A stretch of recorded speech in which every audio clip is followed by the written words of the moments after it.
અત્યારે હાલમાં સૈનિક પાર્ક સર્કલથી અકોટા દાંડિયા બજાર જંકશન થઈને અટલાદરા એસટીપી સુધી ડ્રેનેજ રિહેબિલિટેશનની કામગીરી ચાલી રહી છે.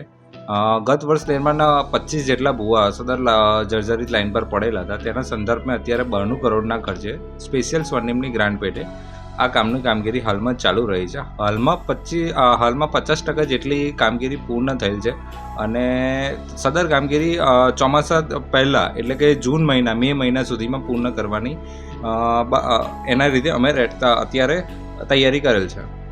કામગીરી વડોદરામાં સૌ પ્રથમ જીઆરપી ટેકનોલોજી ગ્લાસ રેન્ફોર્સ પ્લાસ્ટિક પાઇપનો ઉપયોગ કરી અને આપણે ડ્રેનેજ રિહેબિલિટેશનની કામગીરી ચાલુ છે, પ્રગતિ હેઠળ છે.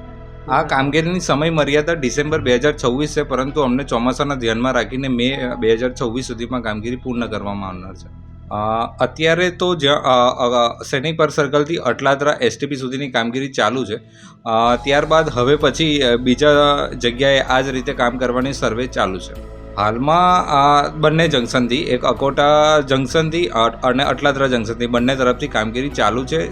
મેનહોલ સાથે મેનહોલ બનાવવાની કામગીરી અને પાઇપ પુલિંગની કામગીરી બંને સાયમલ્ટેનિયસલી ચાલુ છે.